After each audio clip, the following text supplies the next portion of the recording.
This section, what we're going to be looking at is primarily valuation and analysis.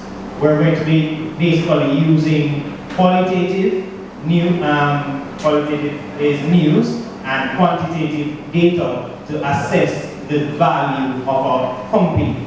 And from there, we can then come to an assessment as to whether or not the stock price is fair, whether it is cheap, which is undervalued, or whether it is expensive, we call that being overvalued. All right? And there are a few key terms that we're going to have to go through. I have them in one article here.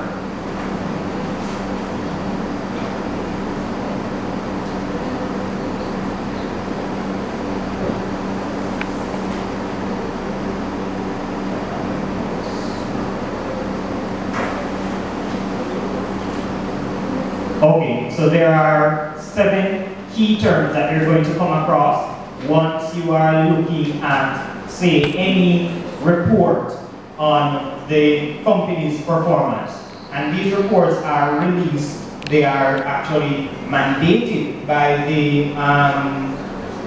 the stock exchange that the companies actually release the performance over every 3 months. We call it their quarterly performance.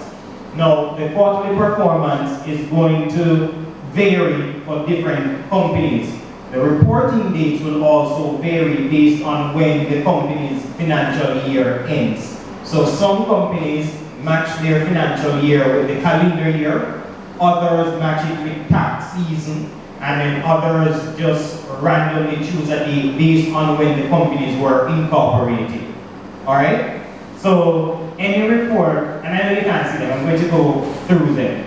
But any report that seeks to do an analysis of the company's performance is going to feature at least these 7 terms. The first one is revenues. And by the way, these terms are also the things you want to look out for. Typically, they form the basis of the paragraphs of the report. And we'll show an example in the form of LASCO Manufacturing. So they normally start with revenue, also known as the top line. And it's called that because it is prominent at the very top of the company's cash flow statement. There are also 3 statements that you need to analyze when you're going to be doing a quantitative analysis on a company. The 3 statements are the statement of cash flow, the statement of profit and loss, and the balance sheet. And we're going to actually walk through each of these for LASCO Manufacturing. And we'll also show what metrics we calculate. Sorry? Yes. Okay, right. So we're going to assess each of these. Now, in each case, you look at something different. In terms of the balance sheet, you're not necessarily going to be looking for necessarily high numbers. What you do want to see, however, is a consistent growth in terms of the shareholders' equity. Even if the company's assets go down, once the shareholders' equity is improving, it means that your company is becoming more valuable. Alright? So again, back to this. The first one is revenues. Revenues simply refer to all of the monies that the company takes in from its sale of its services or products. Alright? In some industries it is called the turnover. In some industries it is simply referred to as sales. Alright? If you're looking at a bank, however, you're going to see it marked as interest income or investment income. Alright? And in terms of revenues, what you want to see is for a growing company, revenues increasing from year to year to year. That tells you the company is selling more or it is raising its prices. Raising its prices is actually more important. A company that can raise its price actually has what we call an economic moat. An economic moat is a definitive value advantage that sets that company apart from its peers. It could be simple, it could be a simple thing such as a brand name. Alright? The gross profit is actually the money that the company has left after it has taken care of the expenses associated with its sales.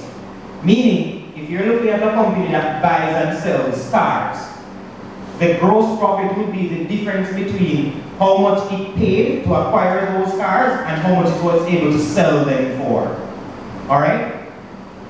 After you look at gross profit, and can you imagine the trend you want to see in gross profit? Which way you want to see gross profit going? Oh, okay, great.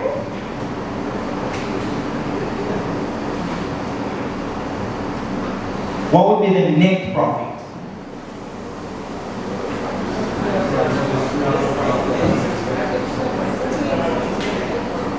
Right, so it's a difference when you consider how much a company pays in other expenses.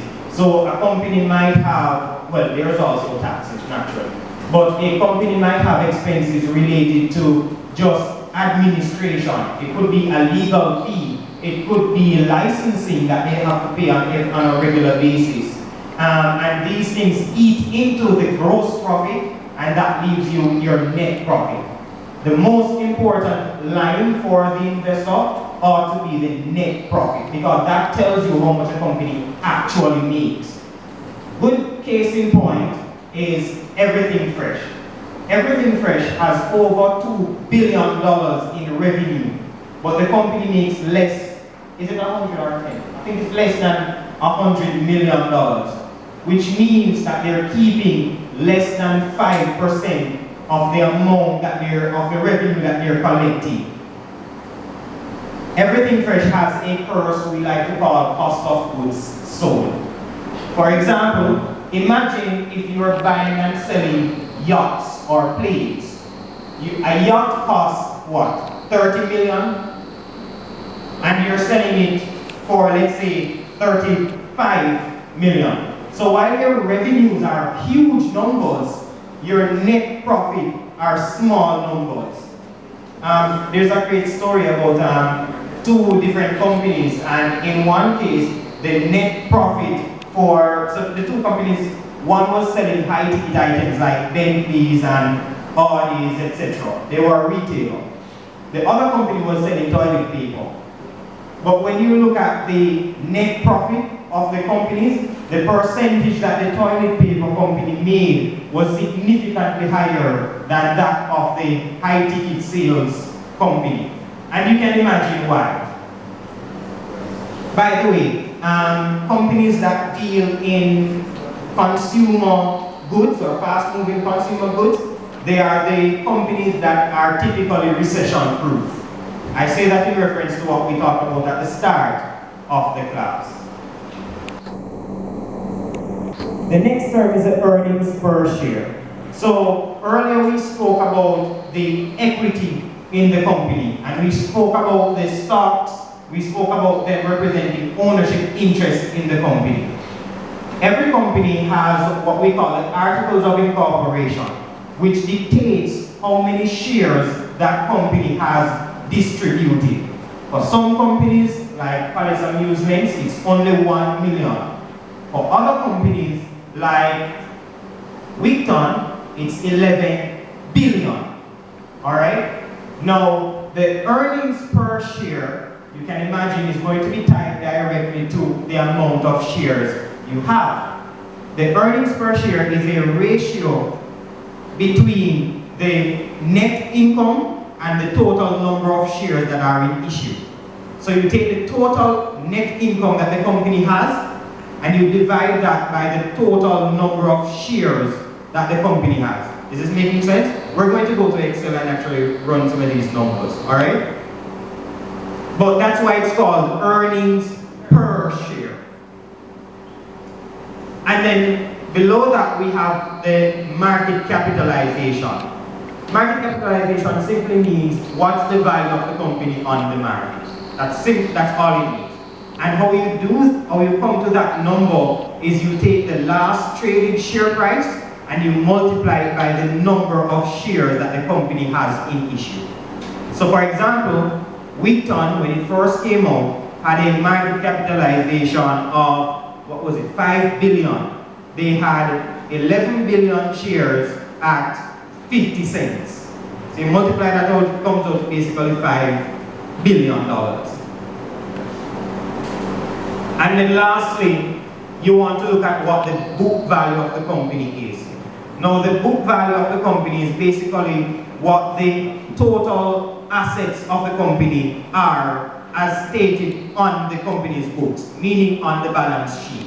So if a company owns, let's say, a car that is valued at $5 million, then it owns a manufacturing plant that is valued at $7 million. The company's book value is going to be the sum of all the assets that it owns. And you also want to subtract the company's debt as well. So you get, that's actually the net book value. Alright, and you'll see these as an example. Alright, so why do I mention those? Because they play into what is known as the price to earnings ratio for the company. The price to earnings ratio is a valuation metric, but it does far more than that. And I'll have to explain using an example. So the price to earnings ratio is a ratio of the company's current share price by its earnings per share. So for example, Wheaton had I think the last trading price was $1. Somewhere about there. I think it did close at $1, right? And then its earnings were 0.03. So that's 3 cents. Alright? No, that was just for a quarter. If you want to see what the total earnings are, you can project them into the future and say, okay, it made 3 cents this quarter. Wheaton is not expanding. Wheaton is not able to necessarily increase its revenue so easily. So you can extrapolate that 3 cents to 3 times 4, which is 12 cents. Alright? And I'll explain why I use Wheaton in that particular instance. So you would divide the price of $1 by the total earnings of 12 cents, giving you approximately 8 times. Alright, so that's a PE of 8. Can somebody calculate what the exact value is? So your price is $1 per share, and your total earnings are 12 cents. So that's 0.12.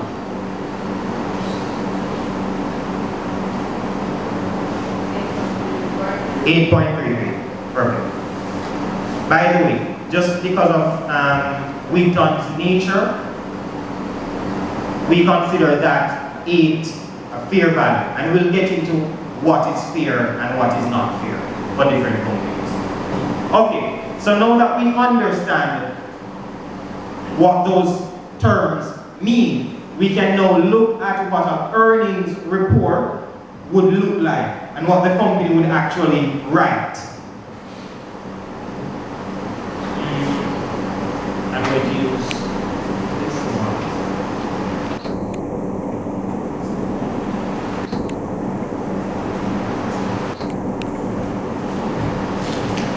Okay, so this article is you can't see that, can you?